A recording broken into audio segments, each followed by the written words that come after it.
साकिब अल हसन नाम तो आपने सुना ही होगा। ये वही साकिब अल हसन है जो हमेशा किसी न किसी कंट्रोवर्सी में घिरे रहते हैं, कहीं ना कहीं क्रिकेट के मैदान पे, कभी क्रिकेट के मैदान के बाहर वो अपनी सुर्खियों में रहते हैं। वही साकिब अल हसन जो बांग्लादेश के एक ऐसे प्लेयर हैं जो कभी अपने पैरों से स्टंप उखाड़ देते हैं, कभी किसी बल्लेबाज को टाइम आउट करा देते हैं, और कभी जो बांग्लादेश में अभी इस समय हिंसा हो रही है उसमें उनका नाम आ जाता है कि इन्होंने ये जो कारनामा है वो कारनामा किया था। हम उसी साकिब अल हसन की बात कर रहे हैं जो इस समय इंडिया बनाम बांग्लादेश टेस्ट सीरीज जो चल रही है उसके जो प्लेयर हैं, प्लेयर के रूप में बांग्लादेश से जुड़े हुए हैं। और साकिब अल हसन ने बांग्लादेश और इंडिया के बीच में होने वाले दूसरे टेस्ट मैच में, यानी कानपुर में जो टेस्ट मैच होने वाला है, उस मैच में अपने रिटायरमेंट की घोषणा कर दी है। अगर बात करें साकिब अल हसन की प्रेस कॉन्फ्रेंस की, तो साकिब अल हसन ने खुले शब्दों में बोला है कि मैं इस सीरीज के बाद टेस्ट क्रिकेट से संन्यास लेना चाहता हूं, और वह टी20 क्रिकेट से पहले ही संन्यास ले चुके हैं।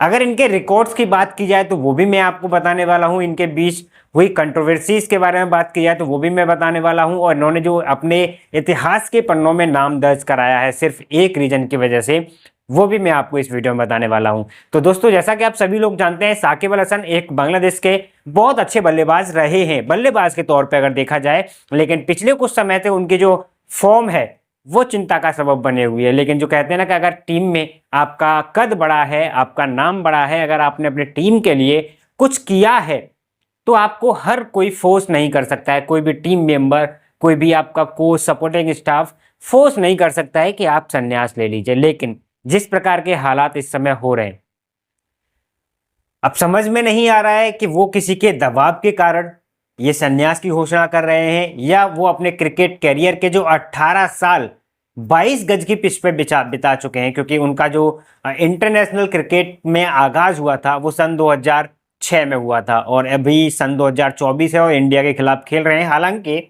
साकिब अल हसन ने अपनी इच्छा जाहिर की है कि वो जो संन्यास लेना चाहते हैं अपने होम ग्राउंड मीरपुर में लेना चाहते हैं।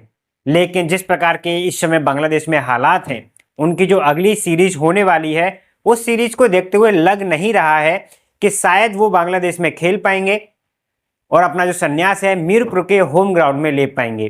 तो उन्होंने साफ साफ शब्दों में कह दिया है कि अगर किसी भी कारण से मैं मीरपुर में होने वाले टेस्ट का हिस्सा नहीं होता हूं, या वहां पे टेस्ट नहीं होता है, तो जो कानपुर में भारत के खिलाफ मेरा टेस्ट है आखिरी, वो मेरे करियर का आखिरी रहेगा।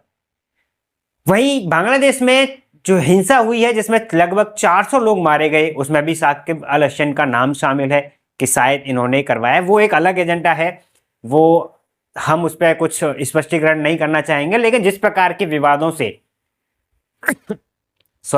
जिस प्रकार के विवादों से वे हर समय घिरे रहते हैं, उन्हें भी, उन विवादों को भी सबसे एक बड़ा रीजन इस समय माना जा रहा है। अगर इनके टेस्ट क्रिकेट की, ओडीआई क्रिकेट की, टी20 क्रिकेट के रिकॉर्ड्स की बात की जाए तो आपको बता दें 70 टेस्ट मैचों में साकिब अल हसन ने 4600 रन बनाए हैं, 4600, जिसमें इनका 217 बेस्ट स्कोर है, जिसमें 5 शतक इनके शामिल हैं।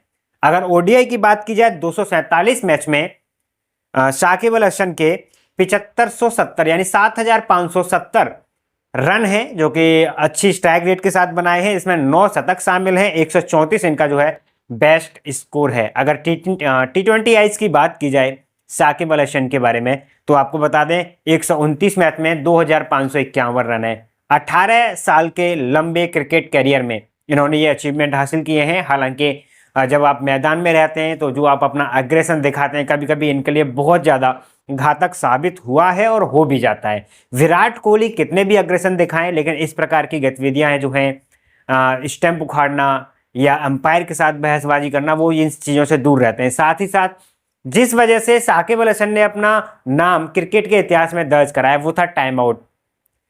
एंजेलो मैथ्यूज यानी श्रीलंका और बांग्लादेश के खिलाफ हो रही सीरीज में एंजेलो मैथ्यूज एक ऐसे बल्लेबाज थे जो क्रिकेट की हिस्ट्री में पहली बार टाइम आउट दिए गए।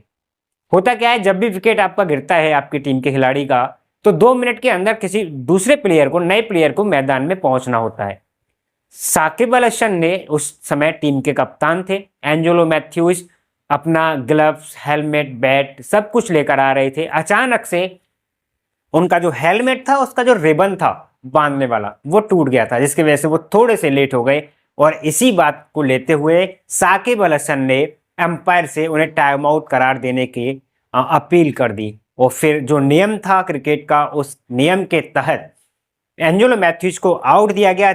इस आउट से साकिब अल हसन को इतना कह सकते हैं आप बेइज्जत किया गया प्रशंसकों के द्वारा, हर समय पे ट्रोल किया गया। जब भी आप मैदान में खेलते जाते हैं आपको ट्रोल किया जाता है कि ये कहीं ना, आप नियम है लेकिन कहीं ना कहीं आपने गलत किया। एक प्लेयर को बिना एक भी बॉल खेले पवेलियन वापस भेज दिया, जबकि उनका जो हेलमेट था उसका रिबन टूट गया था, इसलिए वो प्लेयर मैदान तक नहीं पहुंच पाया।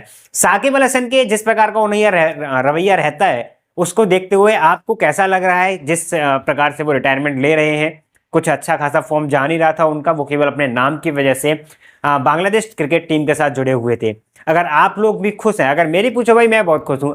इस बंदे ने संन्यास ले लिया, बांग्लादेश की टीम से आधा प्रेशर हट गया, क्योंकि इस अकेले बंदे की वजह से पूरी की पूरी बांग्लादेश की टीम हमेशा किसी न किसी कंट्रोवर्सी में घिरी रहती थी। तो मैं बहुत खुश हूं कि आज साकिब अल हसन ने संन्यास की घोषणा कर दी है, और शायद कल इंडिया के खिलाफ होने वाले मैच के बाद साकिब अल हसन फिर से आपको क्रिकेट के मैदान पे खेलते हुए नजर आएंगे। और साकिब अल हसन की विदाई भी मैं उम्मीद कर रहा हूं कि एक बहुत तगड़ी हार के साथ होगी, क्योंकि इंडिया के खिलाफ कानपुर में हो रही टेस्ट मैच में इंडिया बहुत कर्री पटखनी देने वाला है। तो जो यादगार है उनके हाथ में वो हार ही जाएगी, जहां तक मेरा मानना है। आपके क्या विचार है हमें कमेंट बॉक्स में जरूर बताएं। आज की वीडियो में इतना ही, मिलते हैं नेक्स्ट वीडियो में। धन्यवाद।